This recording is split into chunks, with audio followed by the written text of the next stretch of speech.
So in the last video, I was just talking about one's epigesturetic matrix or makeup, which is about the relationships we have in our life.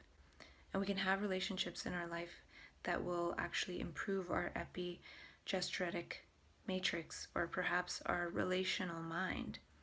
So what can happen when a person is labeled with a so-called mental illness is now they have been demoted to having interactions in their life that are more clinical, are more about what is wrong with you, whether it's a psychiatrist or a nurse or a doctor or a clinician or some kind of worker of some kind.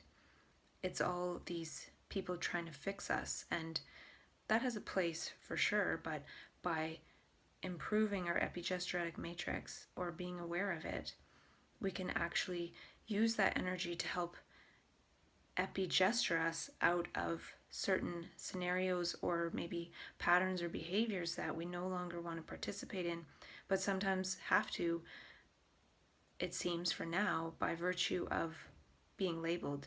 So if I get labeled, I might think I have to go to my psychiatrist every month, which is a behavior of going to that building, waiting there for however long it takes to see somebody, going into this little contained office, sitting in this very impersonal and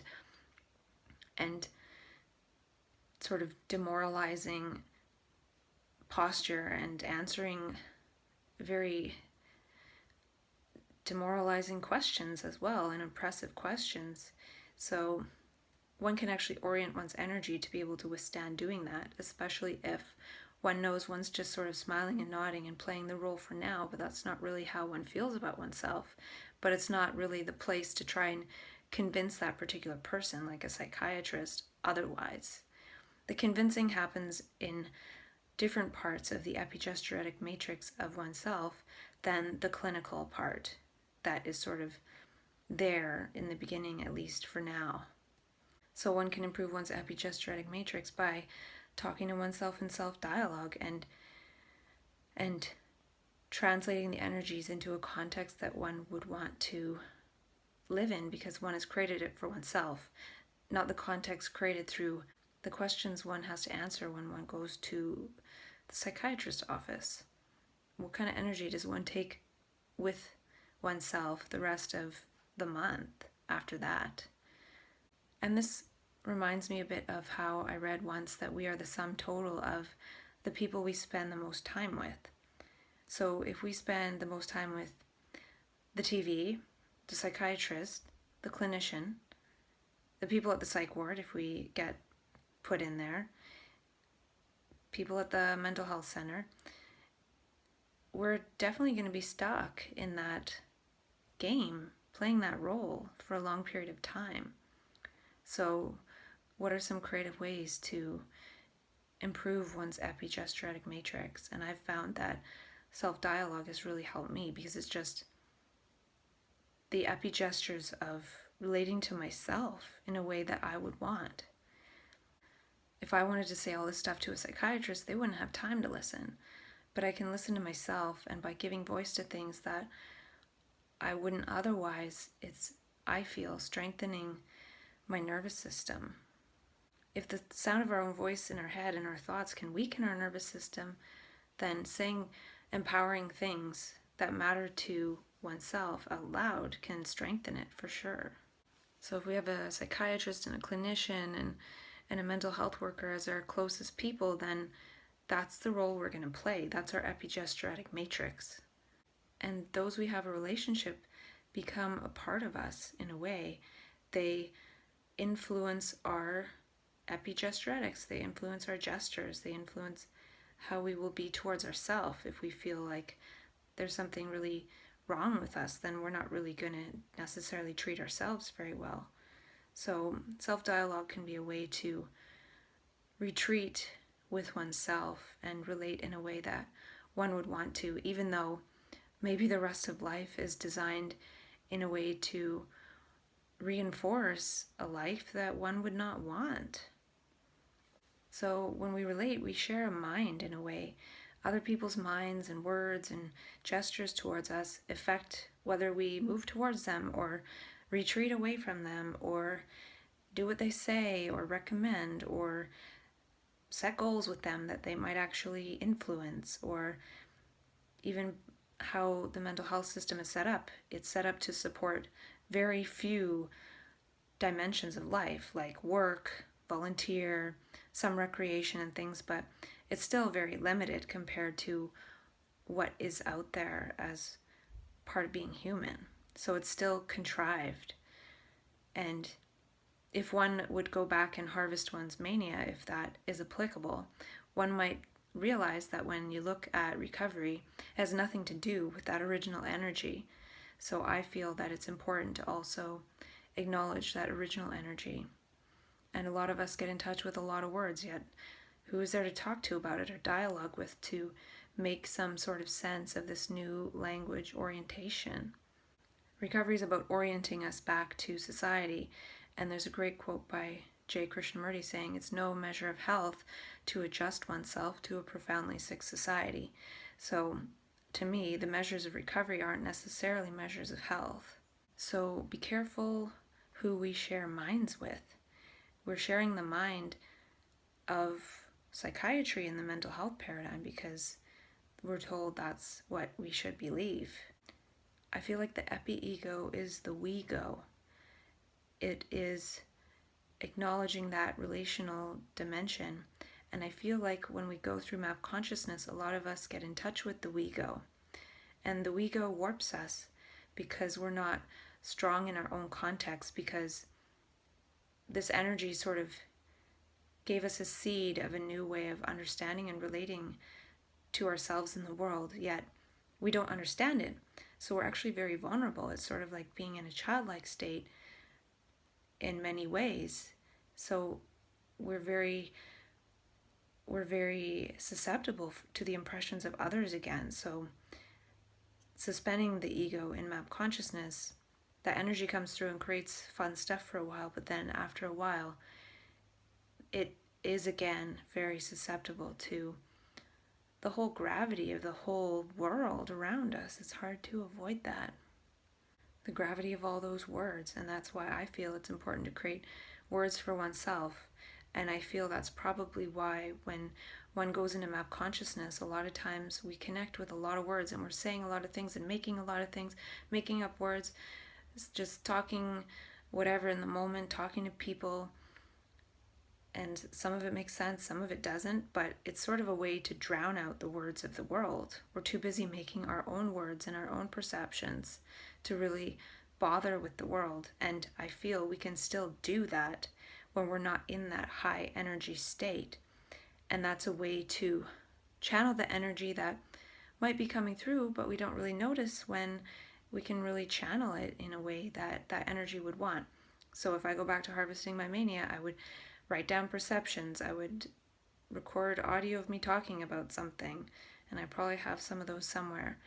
And I would talk, and I'd make up words, and I'd make plays on words, and I'd make rhymes and poetry. So if I can just have my own words going, doesn't matter how, like it doesn't have to be poetry, it doesn't have to be whatever.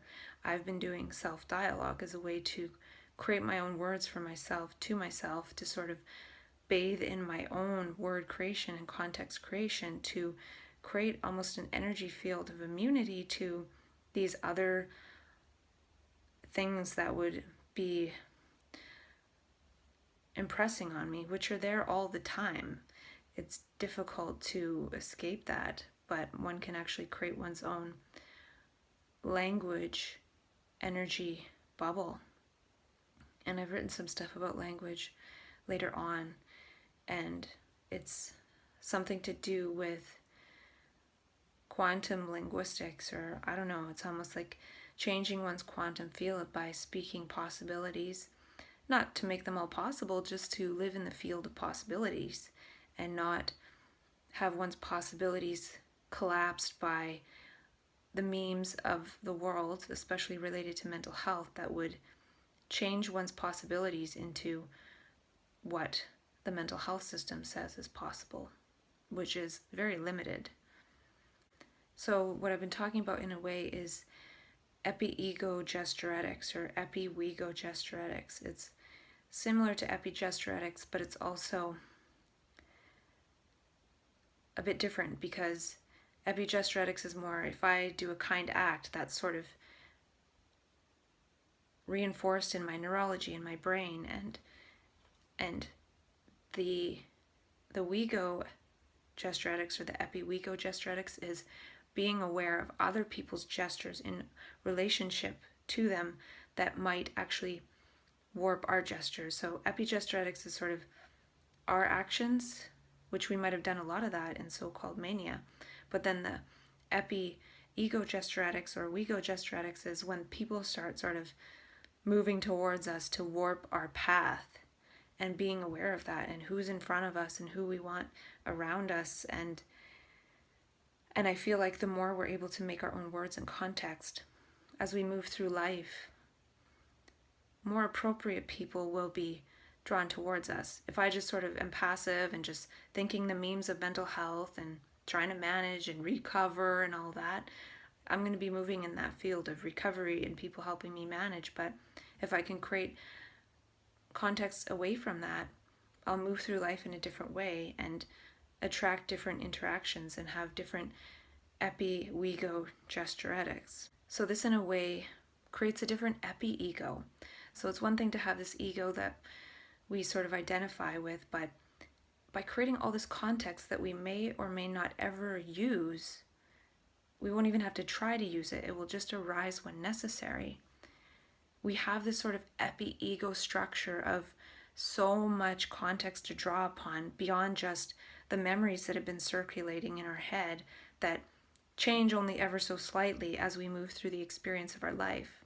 But when we're able to harvest insights and perceptions from the quantum field, basically, and give voice to that, we've now created this sort of epi-ego structure of very subtle perceptions, as opposed to these gross manifestations of thoughts sort of repeating and creating scar tissue in our own brain.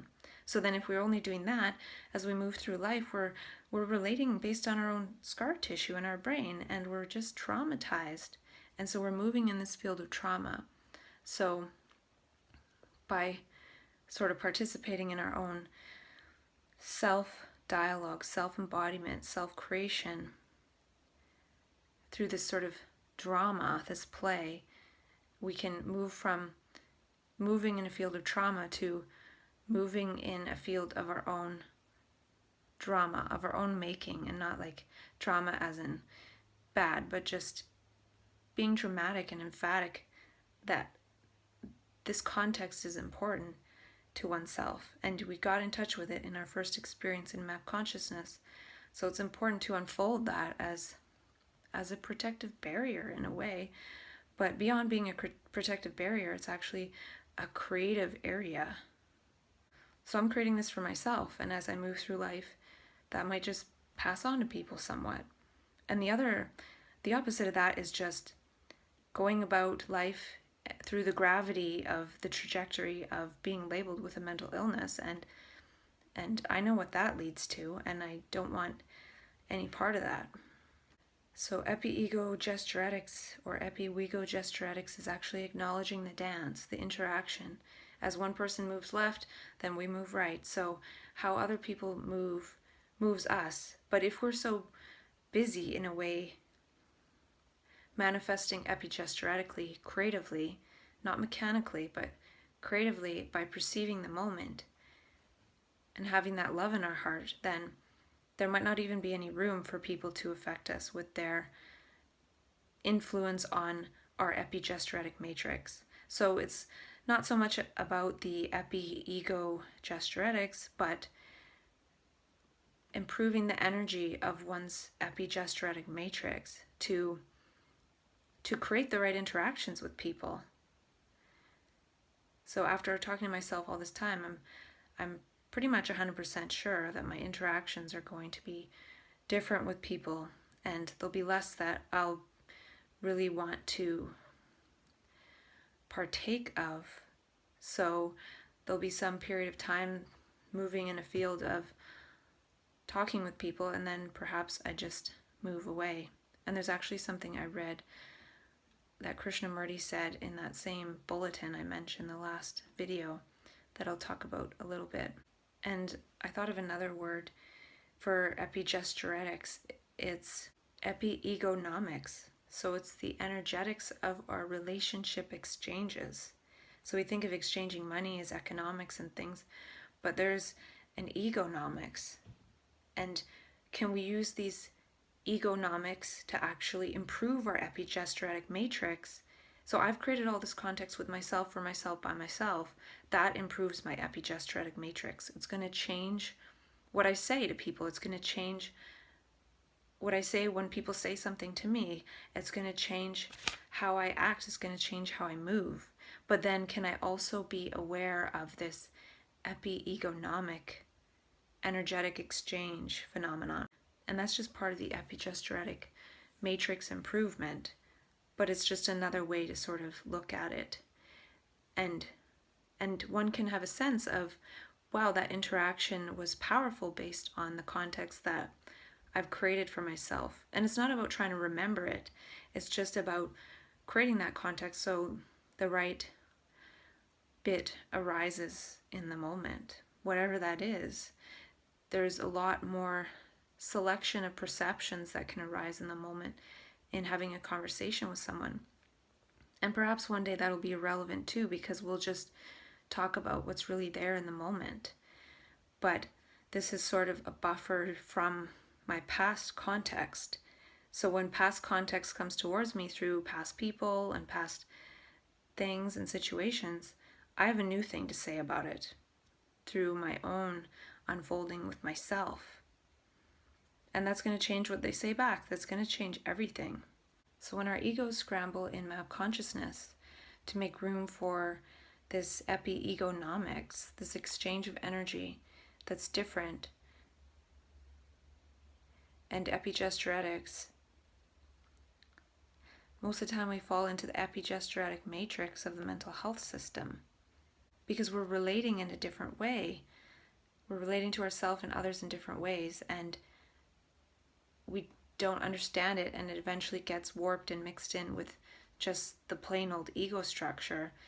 And really, psychiatry is in the business of keeping the me structure intact, and it's not seeing that there could be something beyond that, that the me structure can still be involved in, but it's a more integrated level of being. Acknowledging these relationship dynamics and these epi-egonomics and epigesturetics. Instead of thinking we're just this isolated billiard ball bonking into things. It doesn't work that way. And the mental health system becomes a poor excuse for some form of relationship with people. And I'm not saying that in a bad way, I'm just saying it as a fact, how a lot of us end up with our main interaction just with psychiatrists or clinicians, and if we're lucky, we are able to be social with some of our peers in the clubhouse system or something, and I think that's actually really awesome, and I love all those people, but I just am not loving how that context really limits people by what they tell people to believe about themselves. We need a new matrix of memes of different understanding to make a new epi-we-goic, we go I see, which is the inertia of light. There's a language of the inertia of light, so we can provide inertia for each other by the light of this consciousness. And by sharing this type of consciousness, it will provide some epigesturetics and epi-egonomics, actually, because it's just a word, and the gesture might be just having the context that one's built for oneself to actually just speak it, and that will invite it from other people naturally. So that's epi-wegonomics. And the light in our hearts goes live and manifests through our eyes. So to go with all this, I just want to read another bit from a discussion by Krishnamurti in 1948, April 11th, in Madras. And I'll just read it quickly. As these discussions will be for about 3 weeks, I would like, if I may, to go to the root of the problem direct, and not beat about the bush. To deal with the problem directly, we must take a general view of world affairs. Then we can see the deterioration of world's condition. Obviously, a social revolution, the revolution in the values of society, cannot take place. When we attempt to change this society, such a change will only be a modified continuity. So as long as we are looking to a social structure to be changed, such a change will not be a revolution. Society is always static.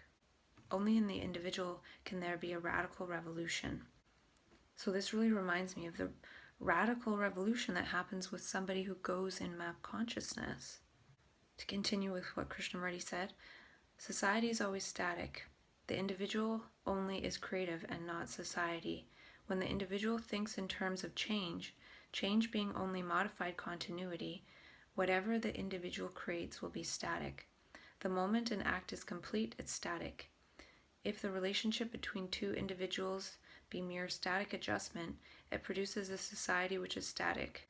If the relationship is revolutionary and based on a different sense of values, then the individual will be creative. Therefore, continuous revolution is in relationship with people, and one has to start with oneself, the individual, and not with society.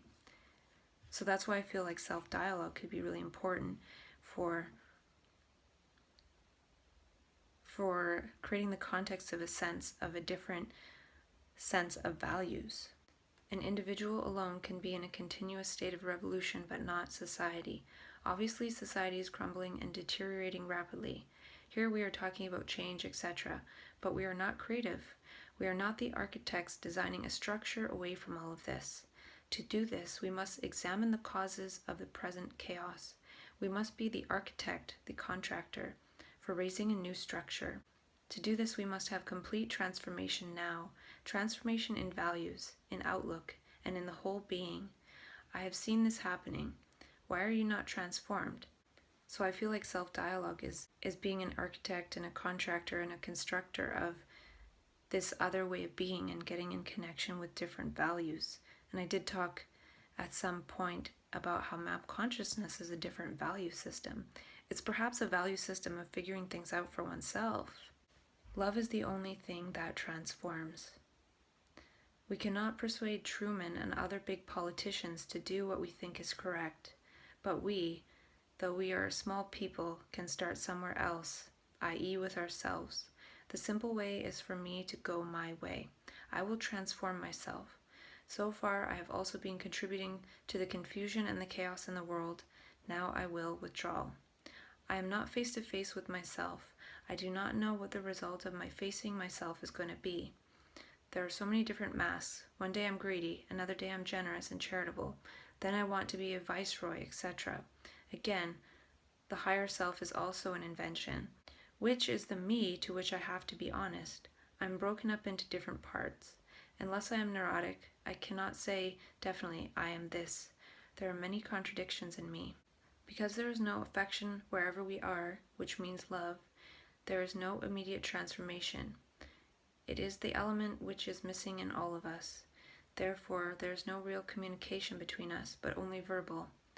We are on the edge of things and not in the center. When there is love, there is no sentiments and no emotions. So, to me, a lot of that speaks to what I've been talking about with myself, so I just wanted to share, and it's just